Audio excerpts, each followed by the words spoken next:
Сәлем достар, бүгінгі видеода аяқтың еркін сүйектері, түтікті сүйектер, асықты жілік және оның шыбығын талдайтын боламыз.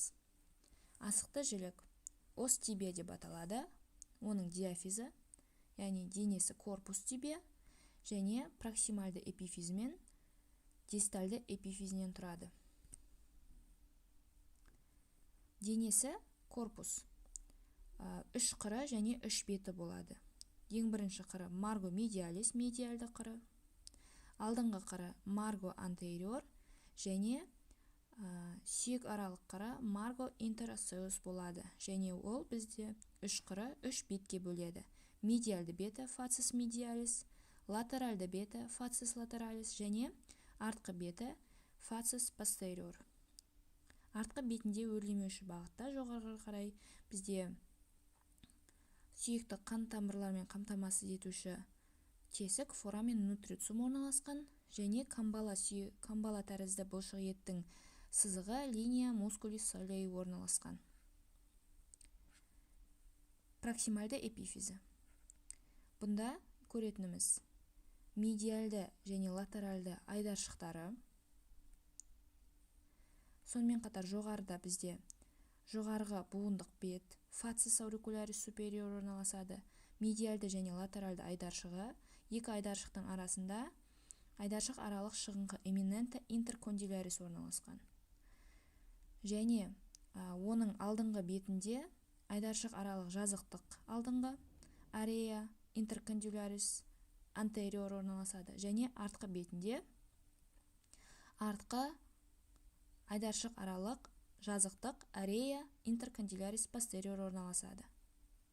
Сонымен қатар латеральды айдаршықтың бүйір қапталында асықты жілік шыбығымен беттесет буын құрайтын буындық бет фацис артикулярис фибулярис орналасқан. Және эпифизінде бізде алдыңғы бөлігінде осы сүйектің асықты жіліктің бұдыры тубероситис тибия орналасады. Дистальды эпифизі. Дистальды эпифизінен ең бірінші көретініміз медиалды қайықша малиус медиалис.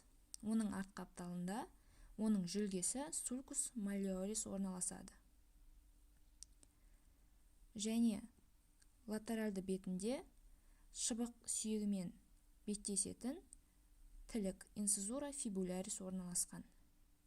Төменгі беті, төменгі буындық бет деп саналады, фацис аурикулярис инфериор, және қайықшаның төмендегі буындық беті, қайықшалық буындық бет фацис артикулярис малиолярис деп атаймыз.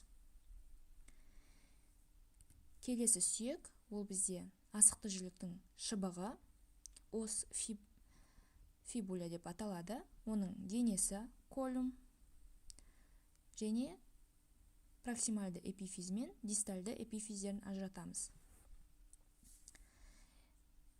Денесінің бізде алдыңғы қыры марго антериор және соның жанында тағы бір қыры сүйек аралық қыры марго интеросеус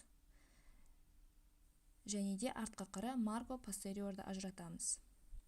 3 бетін ажыратамыз. Ол бізде медиалды беті фацис медиалис, латеральды беті фацис латералис және артқы беті фацис постериор. Ол жерде бізде қан тамырымен қамтамасыз ететін қоректендіруші тесік форамен нутрицум орналасқан.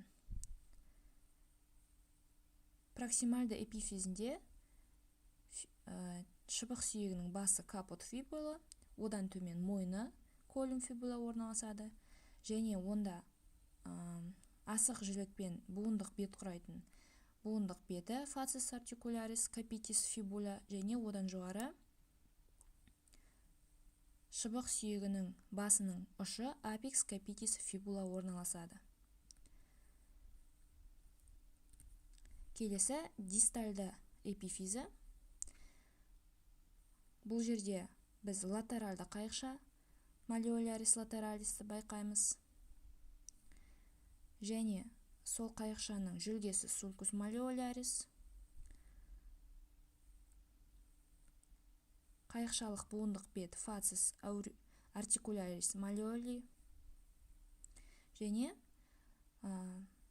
төменірек бізде қайықшаның латеральды шыңқыры fossa malleoli lateralis орналасады.